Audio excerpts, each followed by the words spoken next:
Hello everyone, this is Juan the Board Artist, and once again welcome to my channel. And if you're new, please don't forget to subscribe and hit that notification bell for you to be more updated on my content, especially contents like this, arts and architecture. And by the way, I am John Mark De Jose, especially for those who don't know me yet. And I had opportunity to teach architecture in one of the universities in the Philippines, in Cagayan de Oro City, where I graduated. One of the subjects that I used to teach before was visual techniques. It's more on architectural rendering. So I was able to teach sketching, basic architectural sketching, and rendering, of course, using watercolors as our main medium. After my previous content that was about drawing or creating a perspective inspired from a random object, someone suggested for a tutorial, watercolor tutorial. And so I thought of, yes, why not? Because it's been quite a while since we had our last watercolor tutorials. I think that the best way to do it is to show you how I do it. Now, I already have here my drawing, which I did a few days ago. And since this is a purely watercolor rendering, I think it's just right for me to do the sketching first. So now, usually when you're quite advanced in sketching, so it helps really a lot, especially in creating a good presentation. Yes, we already have the drawing, something like an old door, a swing door with some planters and a brick wall. And of course, what I can recommend to you is to use watercolors. What I'm using now is Pram. It's called Pram. Usually comes with a brush like this, soft bristled brush. So now we will be using these brushes. I don't usually recommend you to use flat brushes, because usually flat brushes are for acrylic paintings or oil paintings. But however, there are specific flat brushes for watercolor. This kind of brush, I use this for my watercolor renderings because it's soft and bristled. So I've made mention about watercolor. This is not expensive. If you're in Philippines, you can buy it in National Bookstore. I think for 16 cakes, I think it ranges from 200 to 500. I don't know, but here it's 48 reals, so that's almost about 500 pesos in Philippine money. One thing that you need to keep in mind is that while we have these colors in our pen, as you can see, the browns and the black and the white are like untouched, because I don't recommend you to use black or white, because I don't know, for some other reasons it will make your drawings dull. I suggest you to mix colors. Don't be afraid to mix colors or to combine colors. That is really the key to to become a more successful manual renderer.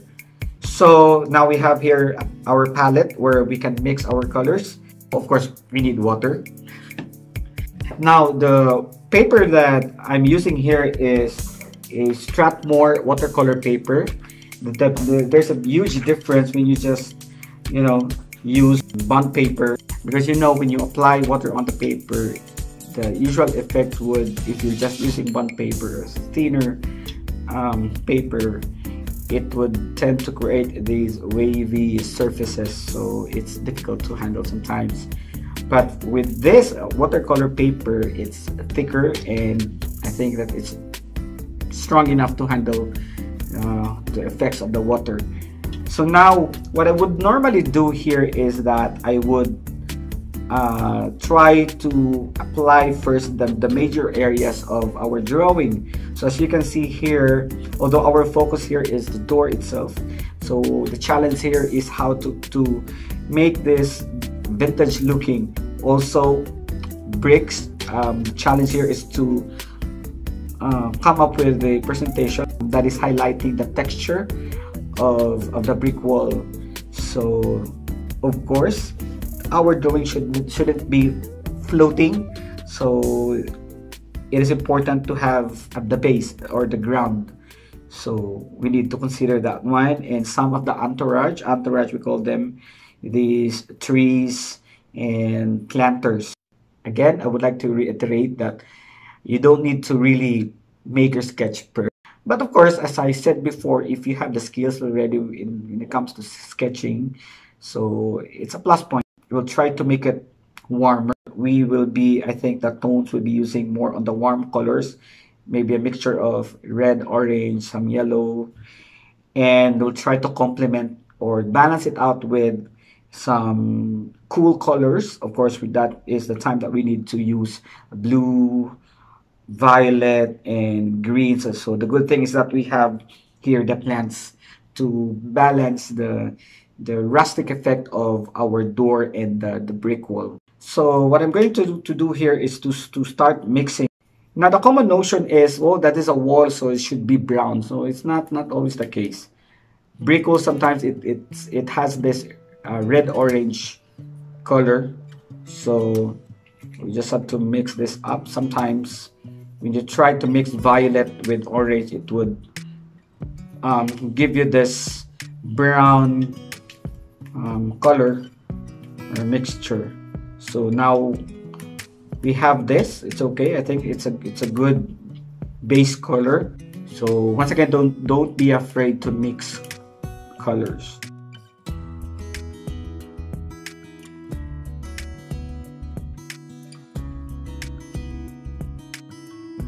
As you can see, I'm just deliberately applying our base color to the brick.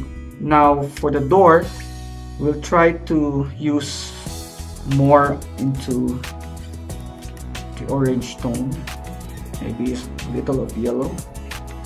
Alright. So the thing is, you don't actually need to apply colors on all of the areas of the door. Now let's try to balance out with using the green tones or cool colors. The good thing of using this brand colors, we have this palette where you can actually scavenge if that's allowed to use, you know, to use the dried up colors here.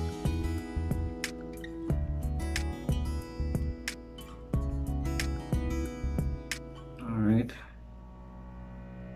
again, you don't need to, you know, to fill up all the areas with colors.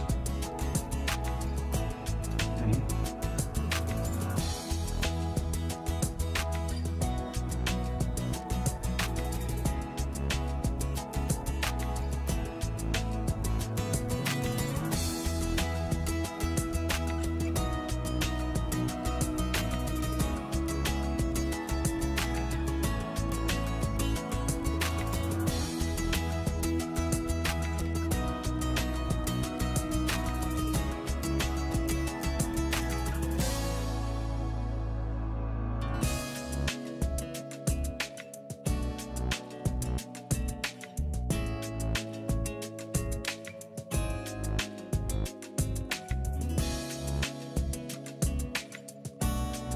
I think that the brick wall is almost dried up.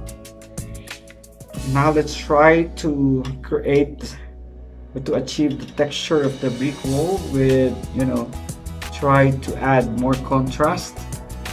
Again, as you can see, I'm just trying to mix colors.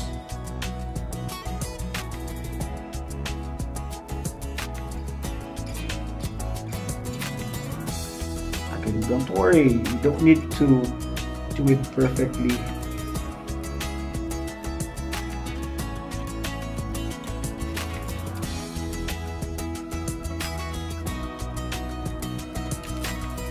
For some reason, I find watercolor rendering so liberating. It feels like it's giving you more freedom, you know, and it's therapeutic, especially when you see now the effects it's creating.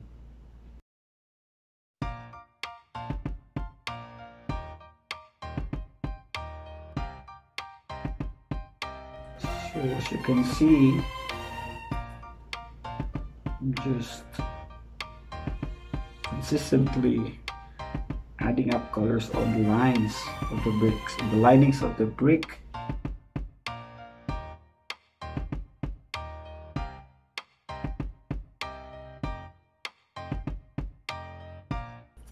For the pots though, let's try to apply the vertical strokes. Again, no need to really fill the areas with colors.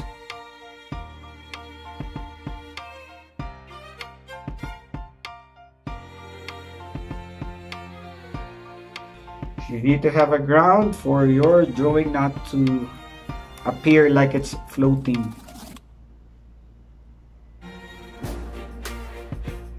Now let's work on the door.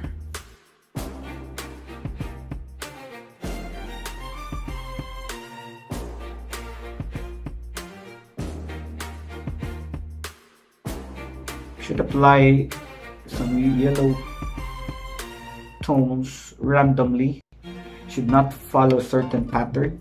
One of the most important factors in rendering is to establish a light source. I think that it's safe to say that the sun is here. Alright? So since the sun is here, our shadow, as you can see, is casting towards this area. That is very important, especially in applying shadows on the later part.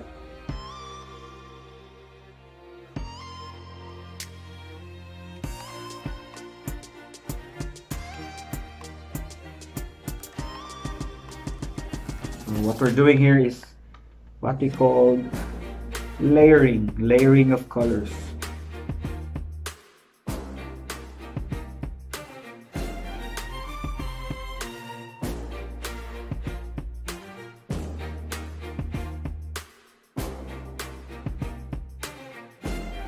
Now here's the thing. What we're going to do now is applying shadows. For the shadows, I recommend you to mix blue and more of violets. So this one.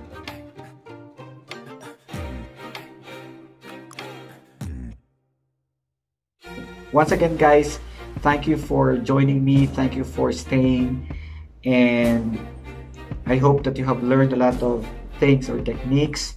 Even if you're not professionals, you're a beginner, I think that you can start with doing some basic exercises. Of course, I would suggest you to use this type of watercolors, soft bristled brushes, and the right paper. Thank you very much once again for your support and love. Please don't forget to subscribe, and see you once again. Take care, everyone. Thank you.